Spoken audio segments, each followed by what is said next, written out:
This morning, Tomas, would you just take 8 minutes or so and talk to us about your experience while you were in Laos, and maybe a little bit about this person called Lavi that we all fall in love with, and what he does as the leader of Common Grounds, the coffee ministry that they have going on there. Would you tell us a little bit about that? Absolutely. Everybody say la vie. No, say la vie. Say Lavi. Say la vie. I love it. I love it. Oh, that's awesome. Hey, I got to say this, though, man, because I'm excited. Wasn't worship awesome this morning? Are you kidding me? The resurrected King is resurrecting me. Man, I'm just filled because the tomb is empty. We don't have to be. I love it. So it's a beautiful thing. Anyway, just got to get that off my back. You know what? Take the morning off. Tomas has got the mic. Sit down. It's good, pastors. I'm excited. I'm excited. We just got back from Laos, and definitely just some amazing things. And yes, my focus will be my brother Lavi. Say Lavi, and just an amazing guy. And I have another friend of mine. His name is David. His name is David, not my son-in-law. Another one. And they look so much alike. So it was really easy because I'm really bad with names. I confess that. But as soon as I saw him, I'm like Lavi, David, and he looks like my buddy, dude. So easy. So anyway, just a little plug that helped me remember his name throughout the trip, and it was just fun. But I'm going to be specifically talking about Common Grounds. Can we get a picture of Common Grounds up there, por favor? Nope. Next one. No, don't cheat me. No, you're giving him the dessert already. Go to the next one. Go to the next one. Next one. Common Grounds, right there. That is, I tell you what, this coffee shop, it was hip, was it not, brothers? We went to Laos. It was nice. I'm like, I could totally hang out here and yeah, preach the gospel and do Bible studies and do some business. Like, I want to hang out here. It was really, really cool. But you can see out there where it says, people who love people eat here. To me, I think of love God, love people, right? Now, you got to remember, in Laos, for the most part, Laos is basically, it's a closed country for the gospel, okay? But trust me, we came back just encouraged to see what God is doing in there. Let me tell you what, God is very much alive there, and we have the privilege of meeting some soldiers for Jesus that are on the ground, that are battling, pushing forward with some juice for Jesus for the gospel. And it was just really cool to spend some time, and Lavi was one of them. You guys heard about Kamla last week, and you've heard about Dan, and actually we all had the privilege and the blessing of meeting Dan. He was here. Anyway, so focus, Tomas, Lavi. So anyway, Common Grounds is really cool because they have about approximately 20 to 25 employees right around there between staff, leadership, and then employees that they actually employ, just from the city, and only about 5 of them are Christian. 5 are a very, very small percentage. The reason why I'm saying that is, man, an opportunity to minister, and know this, the whole purpose of Common Grounds is the gospel. Know that. Whoever they employ, they're like gospel. Whoever they're feeding, gospel. Whoever they're giving coffee to, gospel. They really want to make this a place, literally, where you come in and everybody knows your name, if you know what I'm talking about. Some of the older ones, I might get some giggles. Yeah. You want to go where everybody knows your name. Young ones, you have to sit this one out. But that's their heart. And the whole purpose of their heart for that is the gospel.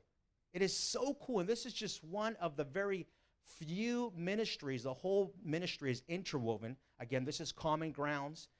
Some of my other brothers will be sharing about some of the other ministries, so I don't want to steal that thunder. But as you walk in, and man, the first of all, the people, right? The people who are serving there are awesome. Even those that aren't Christian.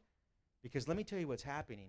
As they're seeing those that are Christian and they're seeing their attitudes and how they're loving on people, it's like it's infiltrated even their own attitudes. Man, the gospel and Jesus is contagious. Okay, just in case if you didn't know that. And it is really cool how they're just living it out. They have some amazing quotes on the walls, just positive quotes that are on the walls. And it was kind of funny because, again, this is just to give you a little bit of picture of Common Grounds. On our actually very last day when we were at Common Grounds, by this time we packed our bags. This is kind of our last meeting to start our 45-hour journey, whatever that was, back home. And And as we're in a separate room, because they have a little separate room where the kiddos can play, a little play area, et cetera, we're kind of having our last meeting and stuff. And then on the other side of the wall, which is basically a big glass door, and so you could see what's going on the other side, there's this, I believe he was Japanese, and he was just kind of taking some notes. This man was taking some notes. And because Laos is kind of a closed country for the gospel, we had to be a little careful about some of the things that we're saying and stuff. So somebody from the team made a comment, hey guys, there's somebody over there taking some notes. We don't know if it's government, right? They're coming in here taking a look at things. Really, what's Common Ground's really about is because they're kind of looking out for things, right? So we were kind of just being a little careful, and so our tone went from here to here, and all of a sudden it was kind of distracting us, like, what is he doing, right? So then Lavi walks in, and hey, we're like, hey bro, Lavi, what's the story with what's going on over there? He goes, oh, he just loves the quotes on the walls. He's just writing them down. And we're like, so again, my whole point in sharing that story is it just shows you the environment of Common Grounds. It's inviting people to come in and say, I want to be there. I want a slice of this pie. So it's really cool. So that's kind of the whole thing with Common Grounds. The food is amazing. Again, the people, the food, the cookies. Oh my goodness. Lord, forgive me. The cookies were awesome.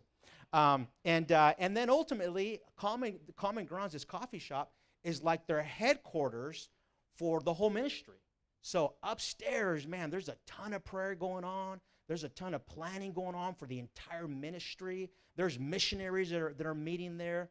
I mean, it's exciting. It's just an awesome, awesome place. Did I say it was awesome? All right, cool. So that's kind of Common Grounds. I wanted to give you the a little bit of flavor of Common Grounds, but I want to talk about Lavi. If you can go to the next picture, I'm going to talk a little about my buddy, my boy, my brother, my hermano, Lavi. Next one, right there. That's my boy right there, Lavi. All right, everybody say Lavi. I love it. So Lavi is like he's basically the manager for Common Grounds. It's basically, not basically, he is the manager. He is the manager for Common Grounds.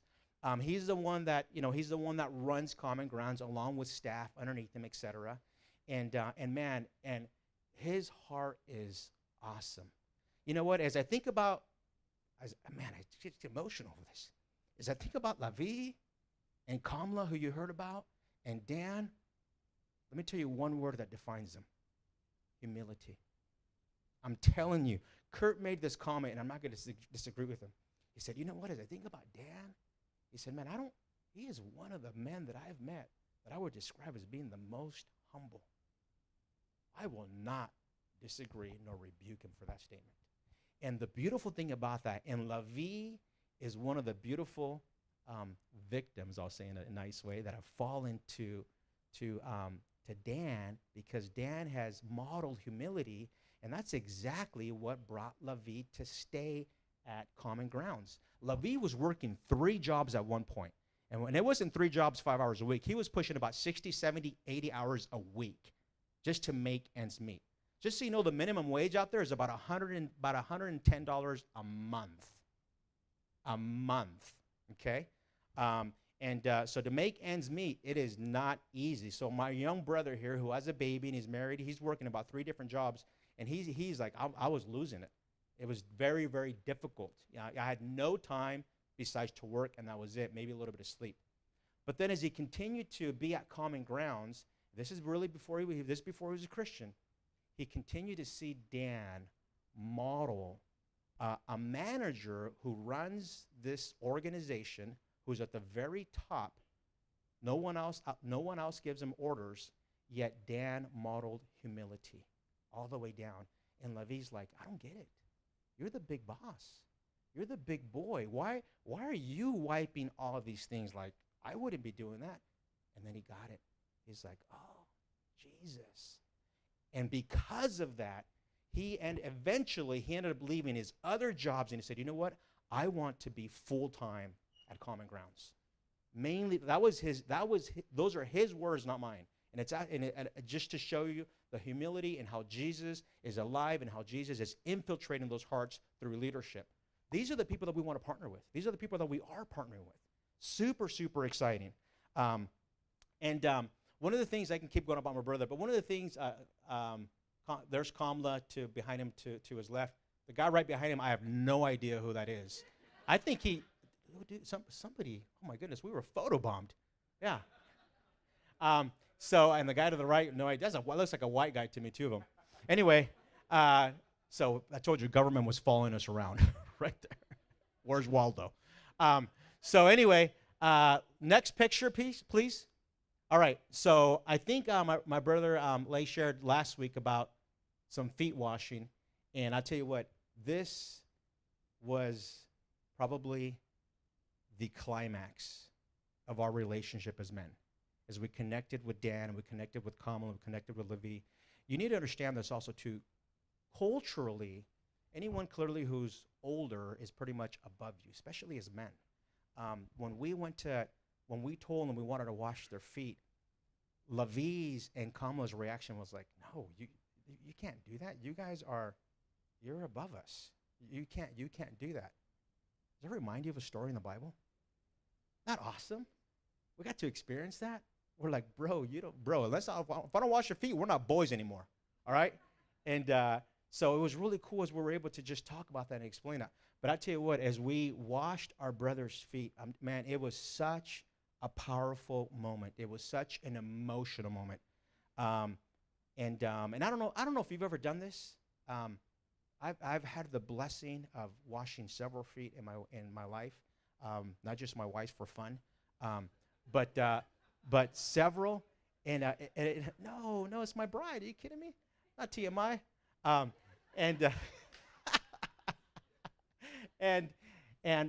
I tell you what, man, to really get a flavor, it is humbling. It is humbling.